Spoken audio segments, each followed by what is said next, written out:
하나님 말씀은 이사야 1장 1절부터 4절까지 먼저 읽겠습니다.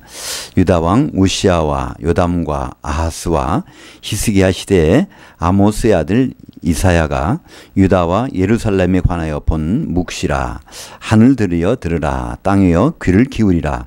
여호와께서 말씀하시기를 내가 자식들을 양육하였거늘 그들이 나를 거역하였도다. 소는 그 임자를 알고 나귀는 그 주인의 구유를 알건만은 이스라엘은 알지 못하고 나의 백성은 깨닫지 못하는도다 하셨도다. 슬프다. 범죄한 나라요 허물진 백성이요 행악의 종자요 행위가 부패한 자식들이로다. 그들이 여호와를 버리며 이스라엘의 거룩하신 이를 만홀히 여겨 멀리하고 물러갔도다. 원전으로 다시 보는 이사야, 오늘 첫 번째 시간입니다. 이사야서 1장 말씀을 가지고 여호와 하나님의 진노와 회복의 약속이란 제목으로 말씀을 나누겠습니다. 이사야서는 구약 성경에서 가장 첫 번째 나오는 선지서고요.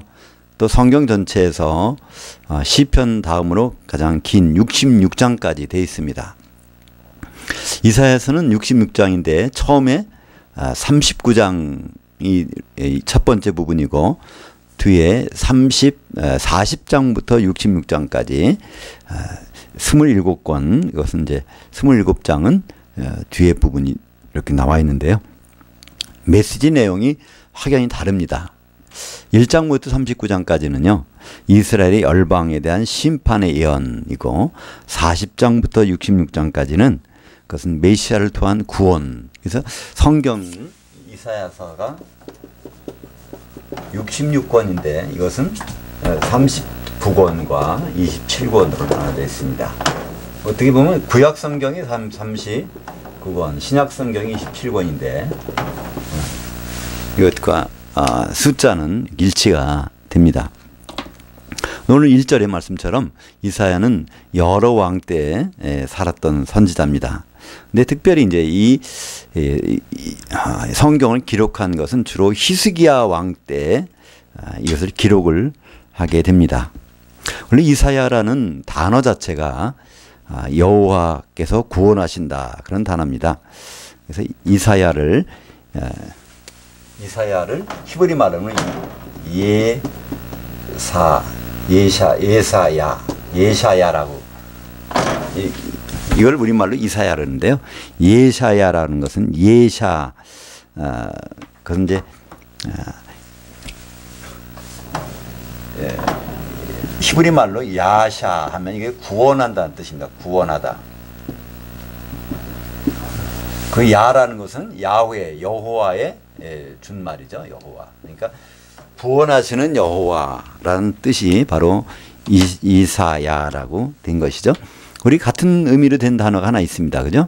예슈아, 예수라는 단어는 바로 예호슈아, 여호슈아에서 나오는 그 단어하고 의미는 똑같습니다. 그래서 예수라는 말과 이사야라는 말은 의미는 똑같다고 볼 수 있습니다. 그래서 이사야서 성경 전체를 보면 이사야서 66권을 보면 성경의 66권 내용과 일치되는 점이 참 많이 있어요. 그래서 1장부터 39장까지 보면 구약 성경의 내용, 하나님의 심판에 대한 내용이 주로 나오고요. 40장부터 66권까지 보면 새로운 복음, 메시아가 오셔서 구원하신다 이런 내용이 나오게 됩니다. 그래서 이사야서에서 특별히 많이 나오는 단어가 있습니다. 여호와라는 단어인데 그것이 야훼건 여호와건 412회가 나옵니다. 예레미야서 빼놓고는 가장 많이 나온다고 할 수도 있겠는데요. 그러니까 여호와가 무슨 뜻이라고 그랬습니까? 여호와라는 것은 동사, 구약의 동사 하야에서 나왔습니다. 하야라는 것은 비동사도 되지만 비캄이라고 하는 뭐가 되게 하는 분. 우리 하나님은 되게 하시는 분이에요. 이게 파괴되면 회복시키는 분이고요.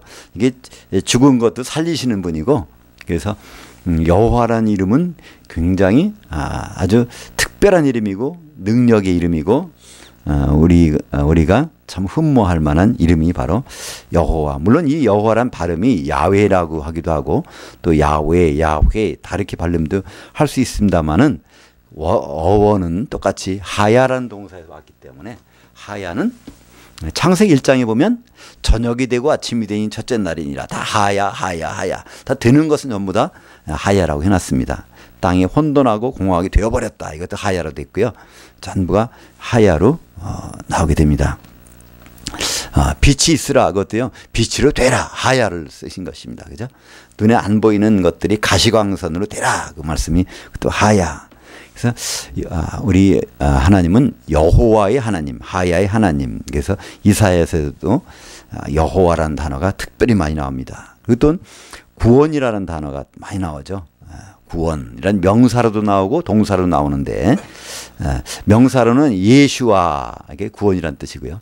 또 이 동사로는 야샤가 동사로 나오는데 그것이 58번, 58회 정도 나옵니다.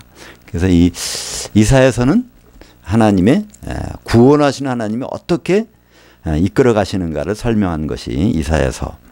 오늘 보니까 1절에 아모스의 아들 이사야가 유다와 예루살렘에 관하여 본 묵시라.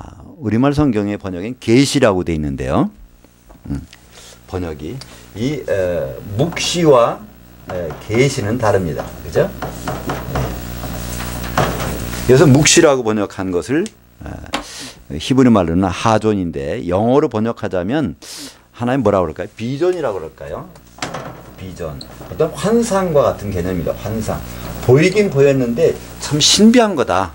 내용은 잘 모르겠지만 뭔가는 신비한 거다. 그런 뜻이고요. 이 계시라는 거는 이거는 완전히 뚜껑을 열어놓는 것이고 커튼을 뜯어내는 것이기 때문에 사실은 구약에는 계시가 없습니다. 그죠? 신약 성경에 와서 이제 계시가 되기 시작하죠. 하나님이 감춰진 것이. 그래서 요한계시록 1장 1절에 보면 예수 그리스도의 계시라. 그래서 계시라는 거를 이제 영어로 표현하자면 레벨레이션. 레벨레이션. 예. 베일을 걷어냈다 그런 뜻이죠. 예.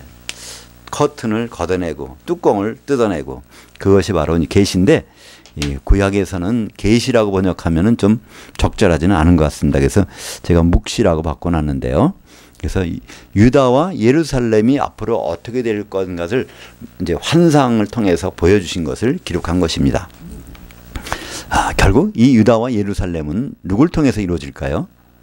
유대인들, 영적인 유대인들인 성도들 통해서. 그리고 예루살렘은 새 예루살렘, 교회의 완성인 새 예루살렘 통해서 이루어질 것을 이사야서에서는 말씀해 주고 있죠. 그래서 이사야서에서 마지막으로 나오는 중요한 단어들이 있습니다. 이사야서는 65장과 66장에 보면 거기에는 새 하늘과 새 땅이라는 단어가 나옵니다. 새 하늘, 새 땅. 하나님은 결국은 새 하늘과 새 땅을 통해서 결론을 내시겠다는 겁니다. 그런데 요한계시록에서 보면 바로 새 하늘에서 내려오는 셋째 하늘에서부터 내려오는 새 예루살렘 어린 양의 신부 그게 나오죠. 그래서 결론은 똑같습니다. 이사야서의 결론은 새 땅인데 요한계시록의 결론은 바로 어린 양의 신부인 새 예루살렘 새 땅. 결론은 똑같이 나오죠. 근데 오늘 이제 이사야서에서 처음 등장하신 여호와 하나님이 진노가 나옵니다. 그것이 하나님 백성들을 뽑았는데 선택했는데 그들이 어떻다고요? 참 소는 그 임자를 알고 나귀도 그 주인의 구유를 알건만은 이스라엘은 나를 알지 못하고 나의 백성은 깨닫지 못하는도다. 그리고 아주 부패한 자식이라는 거예요. 그러니까 이게 무슨 말일까요? 하나님을 우리의 부모님이라고 생각할 때 바로 이스라엘 백성들은 자녀처럼 이렇게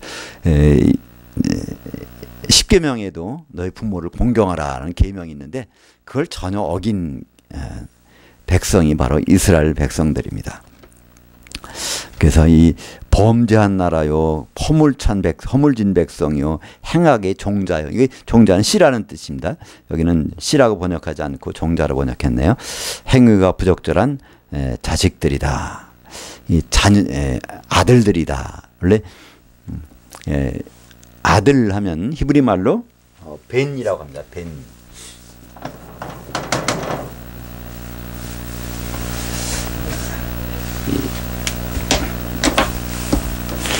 이 벤, 이걸 복수로 하면요. 그래서 이게 강세가 붙어가지고 그걸 빠님이라고 이제 벤에서 빠님. 그러니까 아들들, 뭐 다른 말로 하면 자녀들이라고 할 수 있겠죠. 근데 하나님 보시기에 아주 그러니까 부패한 자녀들로 지금 이스라엘 백성들이 된 겁니다. 어느 때요? 지금으로부터 약 1300여 년 전, 2300년 전인가요? 아니요, 2700년 전인가요? 주전 700년경에. 그래서 이사야서가 기록된 거를 보면요. 주로 주전 700년에서 주전 680년 사이에 기록이 되어 있다고 합니다. 이사야는 바로 주전 739년부터 활동을 했지만 이 성경으로 기록된 거, 그거는 바로 보통 39건은 바로 주전 700년경에, 또 이 27건은 주전 680년경에 이때 기록했다고 이렇게 여겨집니다. 그래서 이 아수르가 이제 그 남왕국을 이제 물론 북왕국도 쳐들어와서 북왕국은 722년에 망해져 주전. 그러고서 이제 남유다까지도 쳐들어왔습니다. 그때 상황을 놓고 이제 기록하기 시작하는 것입니다. 지금 어떻게 보면은 이들이 기고만장해서 넉놓고 있었던 거예요. 그죠? 근데 아수르가 와서 침공을 합니다. 그 상황에서 그들을 대한 그 상황을, 그게 그냥 벌어진 것이 아니라 하나님이 지금 그 손을 보고 있다는 것을 지금 이사야는 계속 말하고 있는 거예요. 계속 가다가는 결국은 이제 망하게 돼 있다는 것입니다. 그것을 이제 지금부터 2700년 전에 말씀을 하게 됐고, 그다음에 그 후에 이제 680년 정도의 마감을 하게 되는 것을 볼 수 있습니다. 그러니까 이 이사야서를 통해서 우리는 다시 한번 볼 수 있는 것은 하나님의 백성이 얼마나 하나님의 뜻을 떠나서 갈 수가 있겠는가. 우리가 지금 예수 믿는 사람들이라고 하지만 우리도 또 얼마나 그 끝까지 따라가는 경우는 얼마나 작게 될 것인가, 그런 거 한번 생각을 해봅니다. 그래서 하나님이 어떻게 구원의 역사를 이루어 가실까. 5절부터 10절까지 한번 같이 읽겠습니다. 너희가 어찌하여 매를 더 맞으려고 패역을 거듭하느냐. 온 머리는 병들었고 온 마음은 피곤하였으며 발바닥에서 너 머리까지 성한 것이 없이 상한 것과 터진 것과 새로 맞은 흔적뿐이거늘 그것을 짜며 싸매며 기름으로 부드럽게 함을 받지 못하였도다. 너희 땅은 황폐하였고 너희 성읍들은 불에 탔고 너희의 토지는 너희 목전에서 이방인에게 삼켜졌으며 이방인에게 파괴됨 같이 황폐하였고 딸 시온은 포도원의 망대같이 참외밭의 원두막같이 에워싸인 성읍같이 겨우 남았도다. 만군의 여호와께서 우리를 위하여 생존자를 조금 남겨두지 아니하셨다면 우리가 소돔 같고 고모라 같았으리로다. 너희 소돔의 관원들아 여호와의 말씀을 들을지어다. 너희 고모라의 백성아 우리 하나님의 법에 귀를 기울일지어다. 지금 여기 이스라엘 백성들이 지금 하나님 말씀을 안 듣다가 어디까지 왔죠? 다 이방인들이 좀 점령해가지고 지금 예루살렘 성만 남은 거예요. 요것만 겨우 넘어가지고 있는 상태인데, 그래서 예루살렘을 다른 말로는 시온이라고 합니다. 예루살렘에 그 시온산이 있었거든요. 그래서 예루살렘, 시온은 동격으로 사용되고 있죠. 거기만 남았는데 그것도 하나님께서 그냥 남겨두신 거라는 거예요. 그것 남겨주지 않았다면 그것도 없어질 거라는 거죠. 근데 그 부분도 나중에 완전히 없애버리시죠. 이제 남유다는 586년 주전 그때 완전히 포로로 끌려갑니다. 70년간 포로로 끌려갔다가 다시 오게 하시죠. 그들을 대하는 그 하나님의 심정이 어떨까요? 여기 10절에 나와 있습니다. 10절에 소돔의 관원들, 고모라의 백성들이라고 부르는 거예요. 지금 소돔은 멸망했습니다. 그죠? 예, 아브라함 때 멸망했잖아요. 그 롯이 거기서 롯의 가족이 나오면서 소돔과 고모라가 불바다를 이루어서 다 멸망했는데 그 사람들이 뭐 때문에 멸망했죠? 바로 그 결혼 하나님 주신 그걸 지키지 않았어요. 소도미스트들은 동성연애자들이었죠. 그래서 하나님의 그 결혼 관계, 한 남자가 한 아내를 택해서 결혼하는 그것은 하나님의 귀한 계획입니다. 바로 예수 그리스도께서 그의 아내인 그 교회와 결혼하신다는 그 계획을 발표를 하셨는데 소돔 사람들은 그것을 별로 거기에서 만족을 못 느꼈습니다. 하나님은 결국 심판하셨죠. 그런 사람들이 바로 누구라고요? 바로 남아있는 유대인들이라는 겁니다. 그래서 소돔의 관원들과 같고 고모라의 백성들과 같다는 거예요. 그러니까 지도자들도 이거 타락했고 백성도 타락했고 둘 다 타락했다는 겁니다. 우리 교회도 지도자도 중요하고 바로 각 구성원들도 다 중요하다는 얘기죠. 둘 중에 하나만 타락해도 뭐하는데 같이 타락해버리는 수가 있다는 거예요. 그것이 바로 구약의 이사야 시대의 이스라엘 백성들과 그의 지도자들이 그런 상황입니다. 그때 이제 하나님의 심판이 다가오게 되는 거죠. 그런데 예수님이 이제 오셔서 그리스도의 심판대가 열릴 텐데 그때도 보면 요한계시를 보면 그렇게 나와 있어요. 그죠? 예, 땅의 왕족들이 타락을 합니다. 교회의 지도자들이 타락하고 거기에 있는 사람들도 같이 타락을 하게 되는 장면이 나오는데요. 이사야서를 우리가 지금 현장에서 지금 경험하고 있는지도 모르겠습니다.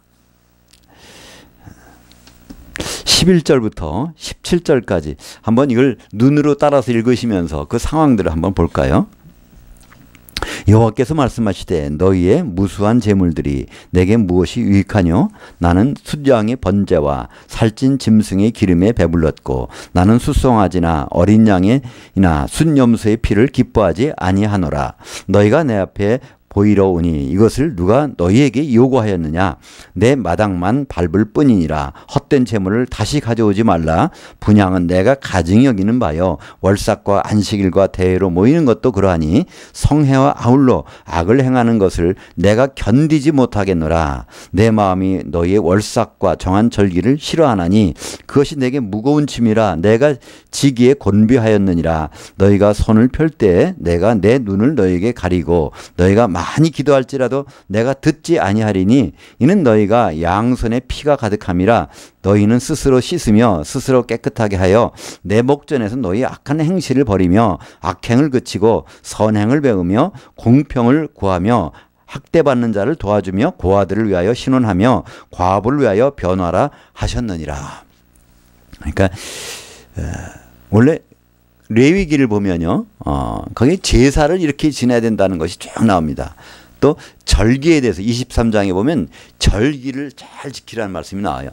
하나님이 제사를 잘 지내고 절기를 잘 지키라는 말씀을 분명히 하셨는데 오늘 바로 그 이사야를 통해 주신 말씀은 좀 다른 말씀이잖아요. 그러니까 레위기가 그때가 주전 약 1500년 가까이에 1480년 정도에 주셨는데 그때부터 흘러서 지금 700년이면 한 800년이 흐른 건가요? 예. 800년이 흐르는 동안에 하나님은 다른 말씀 하시는 거예요. 제사 더 이상 받기 싫다는 거예요. 절기 지키는 거 제발 싫다는 거예요. 오지도 말라는 겁니다. 하나님은 왜 이런 말씀 하셨을까요? 마음에 없는 거 하는 거 그거 참 싫어하신다는 거예요. 그죠? 이 사람들은 어떻게 했을까요? 하나님께 죄를 짓는 거예요. 떳떳하게 짓는 거예요. 왜 떳떳할까요? 이런 죄를 지면은 이런 재물을 갖다 바치면 된다 그랬으니까 그것만 생각하는 거예요. 재물은 얼마든지 자기들한테 있거든요. 그거를 가지고 돈 많은 사람 특히 얼마든지 이걸 바칠 수 있단 말이에요. 지금도 어떤 사람들은 막 자동차를 시속 180km, 200km로 막 경주하는 사람도 있어요. 마음대로. 그 걸리면 벌금 물르면 된다는 거예요. 그러면서 막 그런 걸 합니다. 이거 참 난감한 일 아닙니까? 지금 이스라엘 백성들이 지금 그런 거예요. 하나님 앞에 나올 때 뭐 애통하거나 뭐나 그런 마음이 없는 거예요. 당연히 하나님과 이렇게 계약을 했으니까 내가 들고 와야 되겠다. 하나님은 그걸 가장 싫어하는 것이죠. 마음은 딴 데 두고 물건만 갖고 와서 하는 거 이거 나 싫다는 겁니다. 이건 또 우리의 지금의 생활과도 한번 비교해 볼 수 있을 것 같아요. 우리가 많은 예배를 드리고 아주 그냥 거창한 성가대도 뭐 10,000명 성가대라는 데도 있다고 하더라고요.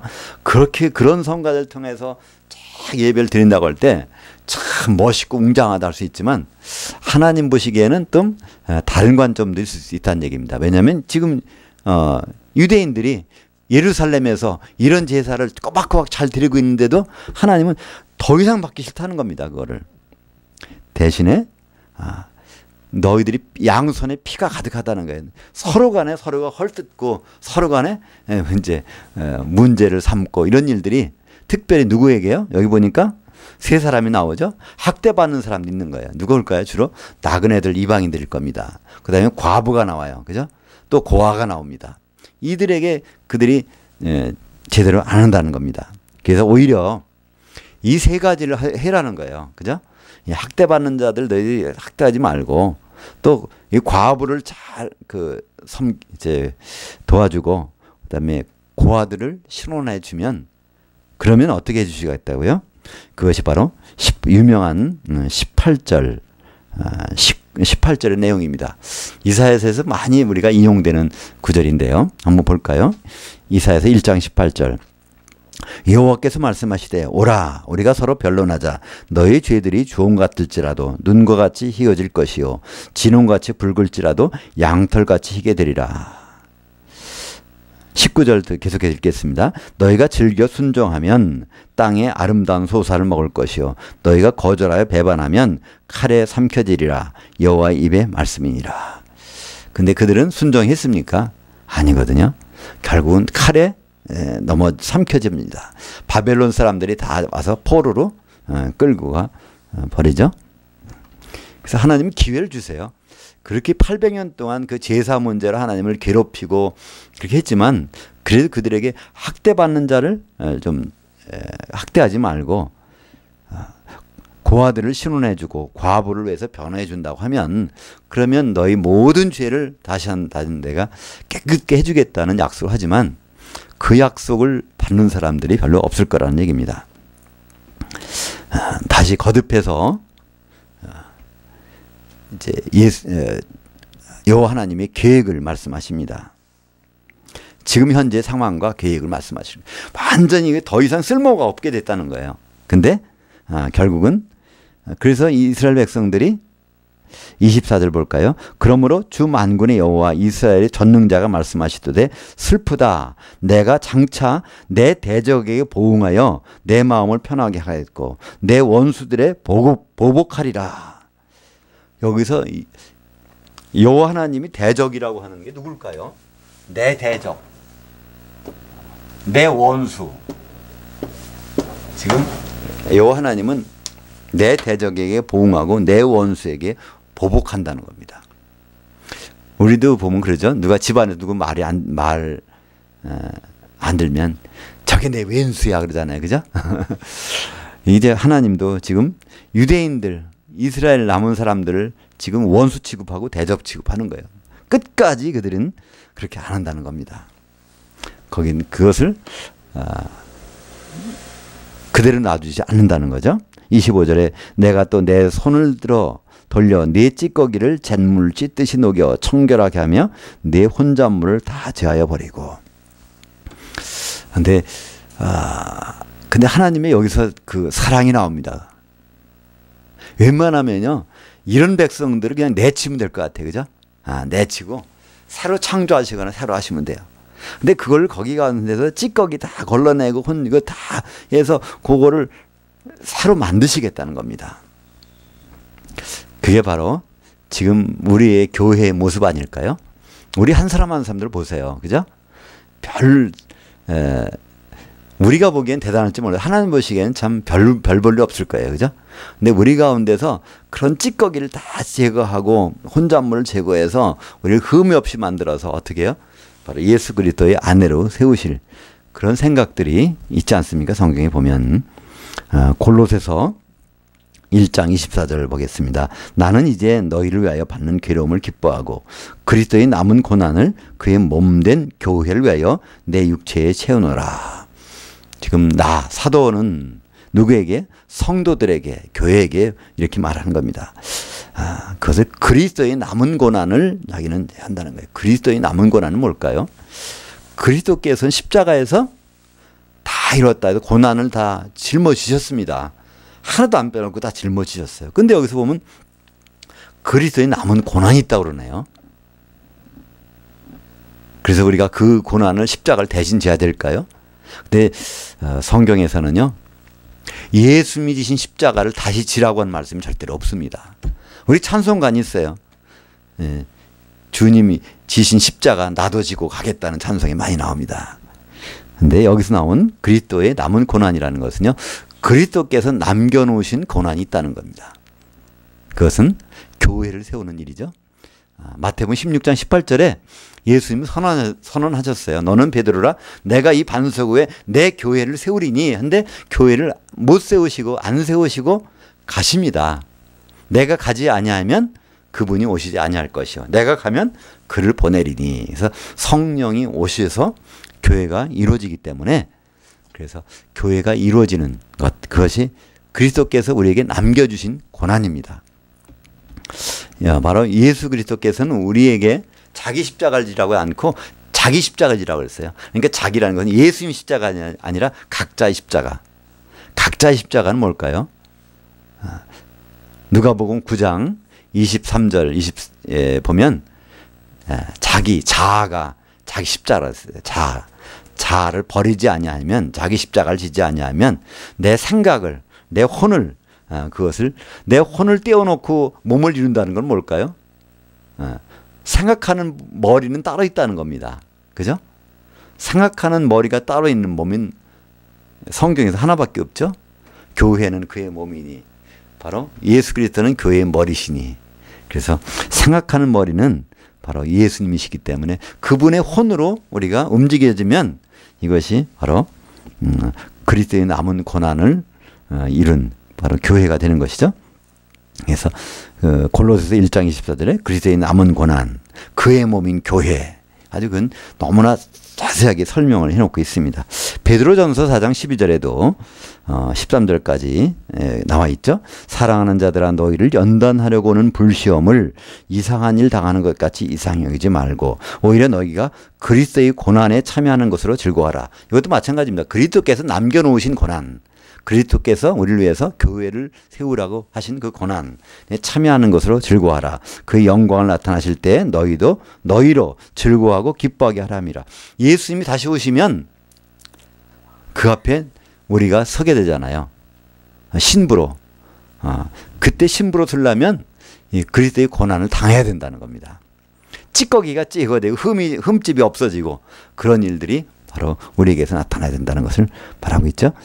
바로 이스라엘, 과거의 유대인들, 이스라엘, 예루살렘이 이것이 다 찌꺼기가 제거되기 위해서는 그들은 어디 갔다 왔죠? 바벨론에 갔다가 70년 이후에 바로 왔습니다. 바로 이 교회도 마찬가지로 이 찌꺼기들이 다 제거되고 흠이 제거되면 데살로니가전서 5장 23절에 바로 그리스도 강림하실 때 너희의 온 영과 혼과 몸이 흠없게 보존되길 원하노라. 언제요? 예수님이 재림하실 때는 우리가 흠이 없어야 되는데 흠이 없애는 방법은 뭘까요? 이제 갱도에 들어가서 금광이 들어가서 금광석을 캐냅니다. 거기에는요 금이 붙어 있지만 그거는 그냥 보면 쓸모가 없어요. 그죠? 그걸 어디다 집어넣죠? 용광로에다 집어넣으면 그것이 이제 금이 하고 찌꺼기가 제거되지 않습니까? 지금 베드로는 그걸 가지고 말씀하고 있는 거죠. 베드로전서 4장 12절에 사랑하는 자들아, 너희를 연단하려고 오는 불시험을 이상한 일 당하는 것 같이 기뻐하지 말라 하는 거예요. 우리 속에 있는 찌꺼기들이, 우리 가운데 우리가 몸을 이루고 있는데 거기 찌꺼기들이 다 빠져나가야 된다는 것이죠. 그런 일들이 우리 가운데, 왜 우리는 예수를 잘 믿으려고 하는데 이렇게 힘든 일들을 겪어야 될까? 베드로는 대답합니다. 그 이상한 일 당하는 것 같이 생각하지 말라는 거예요. 금광석이기 때문에 거기 그 용광로 속에 들어갔다는 겁니다. 그죠? 그게 아닌 보통 도로는 거기 들어가지도 않는다는 거예요. 그래서 이 회복하시는 그 결말을 이사야서는 보여주고 있습니다. 볼까요? 26절, 27절. 내가 네 재판관들을 처음과 같이 네 모사들을 본래와 같이 회복할 것이라. 그러한 후에야 내가 의의 성읍이라 신실한 고을이라 불리리라 하셨나니 시온은 공평으로 구속함을 받고 그 돌아온 자들은 의로 구속함을 받으리라. 지금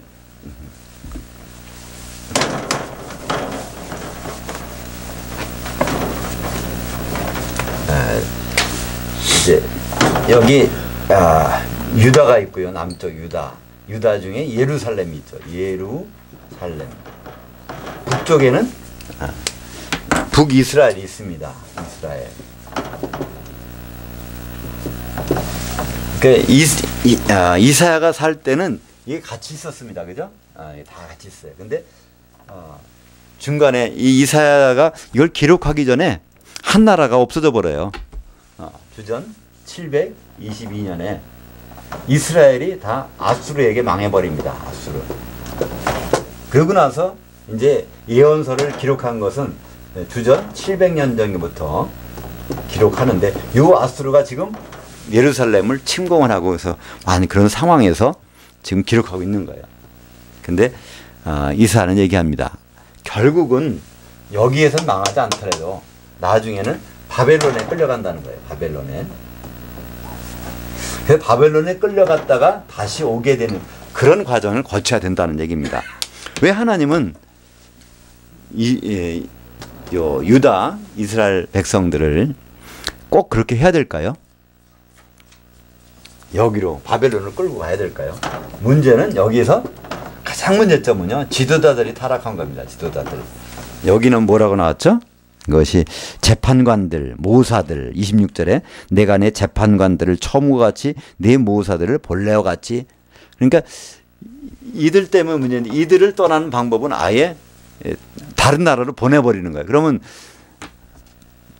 이스라엘의 유다 땅에서 왕 노릇하는 사람들, 제사장들, 지도자들은 거기 가서 그렇게 할 수 있을까요?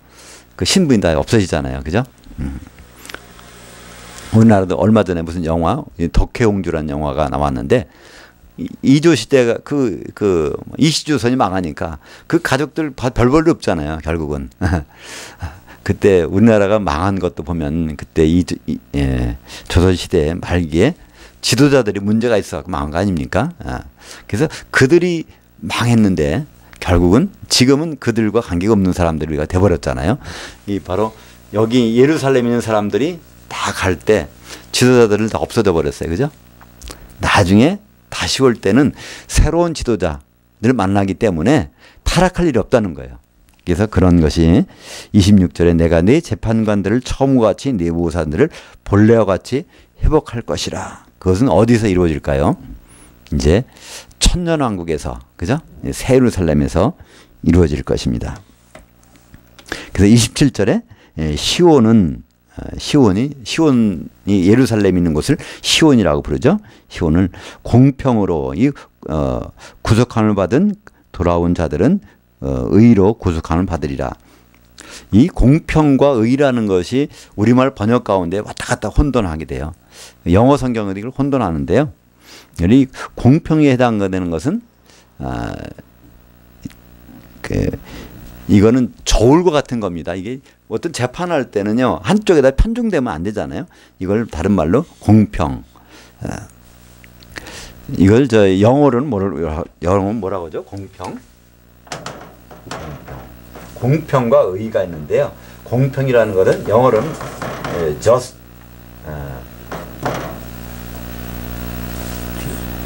justice죠? justice. 네.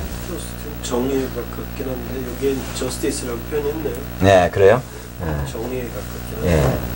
이거 아마 저기가 잘못됐나? NIV 같은 경우는 그냥 바꿔. 그러니까 의라는 거는 righteousness.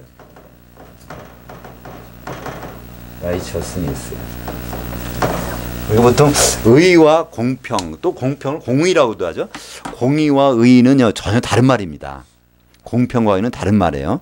근데 공평과 공의라는 거는 원래 이게 어느 쪽에 기울지 않았다는 얘기입니다. 그러니까 하나님은 심판하실 때 공평하게 하세요. 그래서 복음을 한 번도 못 들어봤는데 그러면 어떤 기회를 주셔서 그걸 가서 판단하시는 분이에요. 그래서 하나님은 공평하신 분입니다. 근데 하나님은 또 의로우신 분이세요. 의라는 건 뭘까요? 죄와 상대되는 개념입니다. 죄가 없는 거예요.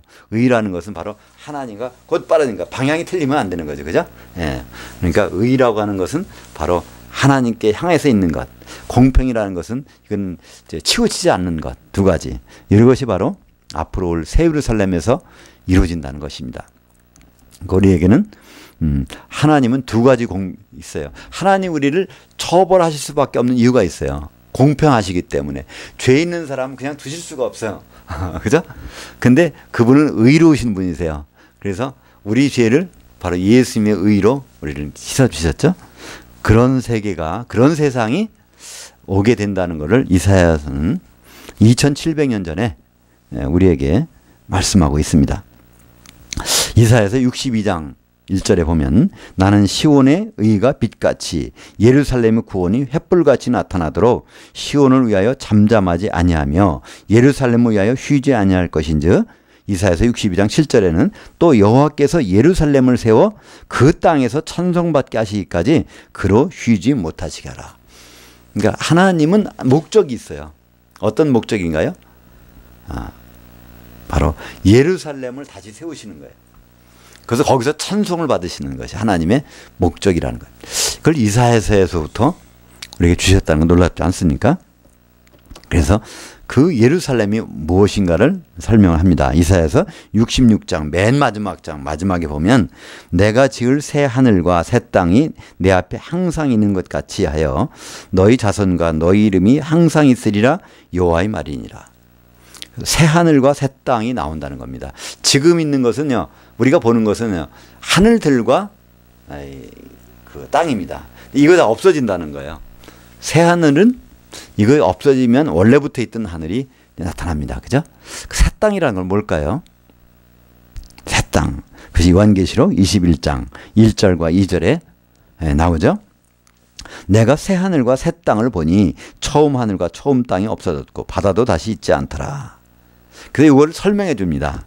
또 내가 보면 거룩한 성 새 예루살렘이 하나님으로부터 하늘에서 내려오니 그 준비한 것이 신부가 남편을 위하여 단장한 것 같더라.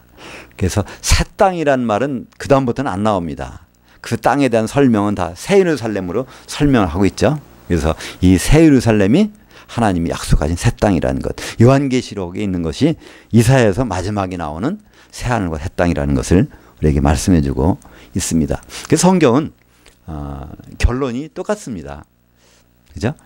창세기에서 나오는 하나님의 뜻, 남자가 부모를 떠나 그 아내와 앞에서 한 몸이 되게 하리라 하신 그것은 바로 신랑과 신부가 한 몸 되게 하는 것을 창세기에서 말씀하셨는데 바로 이사야서에서도 바로 새 하늘과 새 땅을 말씀하시고 요한계시록에서는 바로 새 예루살렘이 어린 양의 신부라고 말씀하시고 그러니까 그것이 하나가 되는 것 말씀하십니다. 그것이 요한계시록 이사야서의 시작이며 결론입니다. 그러니까 이사야서는 바로 새 하늘과 새 땅을 향해서 가는 것입니다. 마지막에 28절부터 31절까지는 그러나 거기에서 벗어나는 자들, 그 사람들이 있을 곳이 나타납니다. 그것은 잎 마른 상수리나무 같을 것이요 물 없는 동산. 그러니까 나무가 좋긴 좋은데요. 근데 제때에 겨울이 아니고 제때 여름철에 잎이 말라버리면 어떻게 되겠습니까? 그 동산이라는 곳은 물이 있어야 되는데 물이 없어버리면 어떻게 되겠습니까? 그러니까 이것은 요한계시록에서 새 예루살렘 성 밖에가 누가 있다고요? 불못에 들어갈 사람들이 성 밖에 있다는 거예요. 그러니까 성 밖에 불못입니다. 새 예루살렘에서는 요한계시록에서는 그러니까 새 땅이 새 예루살렘으로 되고 그다음에 그 성 밖에 있던 불못이 여기 이사야서에서는 잎 마른 상수리나무 물 없는 동산같이 되리라는 거. 하나님의 심판의 결과를 우리에게 말씀해 주고 있습니다. 바로 이사야서는 처음부터 이사야의 이름조차 그렇지 않습니까? 바로 예샤야. 야샤는 구원하다. 야는 여호와, 구원하시는 여호와께서 무슨 일을 하실지를 바로 처음부터 끝까지 66장까지 기록해 놨습니다. 하나님 비록 우리를 우리 죄 때문에 심판하시지만 절대로 이것을 그냥 치우고 새로 하시는 것이 아니라 이것을 회복하셔서 전혀 새 것으로 세우시겠다는 약속이 바로 이사야서에서 나왔습니다. 2700년 전에 이사야를 통해서 주신 그 환상, 묵시가 바로 2000년 전에는 요한을 통해서 계시로 나왔고, 그러니까 이사야를 통한 묵시나 사도 요한을 통하는 계시가 결론이 똑같은 것을 볼 수 있습니다. 하나님은 우리에게 대단한 관심을 갖고 계세요. 그죠? 여기 이제 보면 이 사람들이 바로 제사 지내는 거 하나하나, 절기 지키는 거 하나하나, 그들이 어떻게 하는지 그걸 다 보시는 그 하나님, 여호와 하나님께서 계획을 발표하셨고, 지금도 우리는 교회를 세우시겠다고 하셨는데 정말 우리가 예수님 꿈꾸신 교회의 모습으로 가고 있는지, 그렇지 않으면 우리만의 교회로 가고 있는지, 그것은 하나님은 지켜보실 것입니다. 그것이 교회의 완성인 새 예루살렘에서 하나님은 우리와 함께 하실 것입니다. 기도하겠습니다.